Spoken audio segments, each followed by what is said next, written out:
Hey, it's your boy Tate to the Fresh, Stay to the Fresh. It's just a little quick video I'm gonna do here regarding. I was gonna do wrestling and basketball, but this one particularly will be related to basketball. More specifically, since this is the city for it, my Detroit Pistons. Now here, they've been struggling. I think it's a playoff team. I like the lineup change switch. In the starting lineup now, you have Reggie Jackson, the point guard, KCP. Now Marcus Morris at the three, the small forward. John Lure, Andre Drummond. Switched out Lure for Tobias Harris. I like that move at this particular juncture because I think Harris was a bit too small to play the four, as we all know. I'm not telling you nothing new. I'm just giving you my take on it. He was a bit small to play the four. Offensively, it would work. Defensively, it was a bit of a struggle for him because, it's a lot of power forwards in this league. Not just because they stretch the floor, that's not the problem, but him trying to defend them in the post, and you might have to bring a double, and if they're hurting him with their height, it might be a uphill climb throughout the night, on any given night for the Pistons. So I like the lineup change in that manner. We all know it's going to be between Marcus Morris or Tobias Harris who's going to get switched out in the starting lineup for that reason, and it could be temporary, we never know, but I think for now it's going to work. Because I think Lure is a guy who doesn't demand the basketball, but he'll make the shots you need him to hit. He's not going to play out of his comfort zone or, above what you would think he would, actually do. I think he'll fit right in there because he'll take the shots that's given to him, but he's not going to overwhelm the offense needing touches or anything like that. He's going to keep the ball moving. So I like that move in that instance. I think KCP has been playing great. And initially, the games, I know recently we were at 1.3-6 with Reggie Jackson coming back to the starting lineup. My take on that is that I say you have to see about 20 games in to see about where he's at. Because as I saw on these great forums on the net, and I searched through that, and it kind of reminded me, when we did get Reggie Jackson at the trade deadline 2 seasons back, before he started for us for the full 82 games last year, at the tail end of 2 seasons ago, after the James injury and the trade and all that, we were able to get Reggie, and we went on another 10-game losing streak. It was our second 10-game losing streak of the season, and it took him a while to get acclimated. I mean, it wasn't necessarily him being off, but it took time to gel, and I think they're still taking time to gel with him back in the starting rotation because he plays a different style. So I think around the 20-game mark, you can kind of start making opinions and inferences about what's going on with that. And I think they'll right the ship. I think they got a comfortable schedule coming up, including tonight. They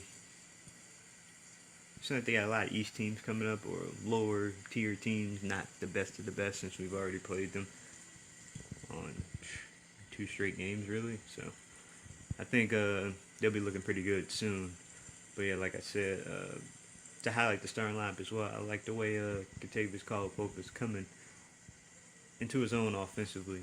I like the way he's fitting in there. He's still bringing the same defense he gave you last year, and he's finding ways to become effective when he's not shooting the ball. His assist rate is up. He's trying to get more into the mid-range, and I like to see a lot more of that from him. A la Richard Hamilton, New Jersey going into the Raptors in February. I think that's going to be pretty good for Pope to see him continue to develop. And anybody that's talking about him on the trade block or attempting to trade him for the contracts, I'm like, we can't get anything better on the market for this dude. You got to pay that man. You got to keep him because there's nobody we're going to be able to trade him for that's an improvement over what we have. You don't trade down. You trade to get quality, to match, or to get better quality. We're not going to get anything better than him.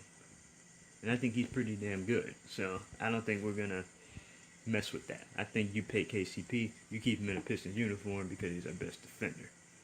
Secondly, or lastly, I should really say.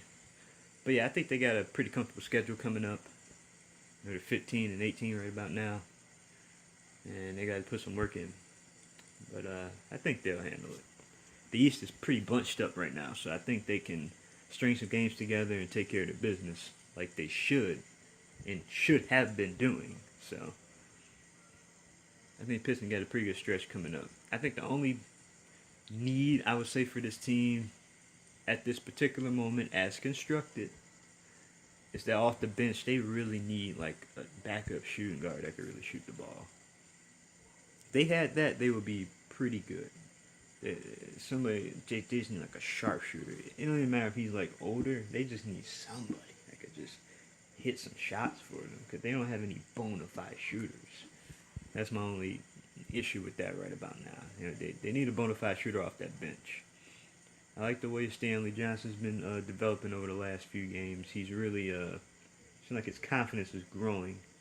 I like to see his offense catch up with his defense, but his defense has been pretty solid. So I like what I see from that from him. But hopefully his offense smooths out and he relaxes on that jump shot. Man, just get a little arc on that. And I think he'll be good to go.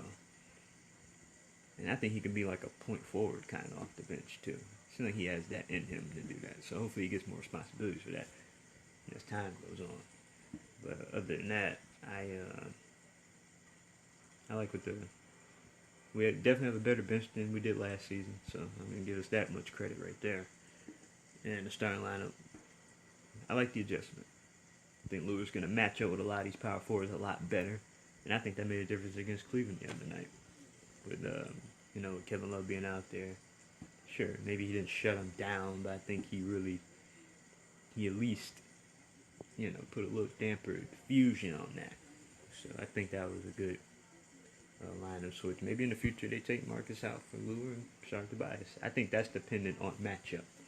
I would like to see more of that too if something's not working. I like to see a switch early from that. But other than that, I like what I'm seeing. But yeah, that's about it. All I can think of now from what's coming off my brain, thinking about the Pistons or anything like that. You don't have to subscribe, but I would like you to like the video. Like this video. Like Tay Fresh, at Tay Fresh, at The Real Tay Fresh, on Twitter, on Facebook, Tay Fresh dash Tay TV. On YouTube, obviously, Tay Fresh. Tay space fresh. But yeah, if you like this content or any more videos like this not talking about just the Pistons, but the NBA in general and basketball in general, I'm here to talk. I'm here open for topics, so fill up that comment section. Give me something to work with here, and I'm gonna keep giving you content. I know you ain't got any comedy skits in a while from me, but there'll be some more stuff coming. I think I'm coming with a wrestling video pretty soon, so they'll give you my take on 2016 and what they're doing right, what the WWE in particular is doing right, and what they are not doing right. So stay fresh, stay fresh.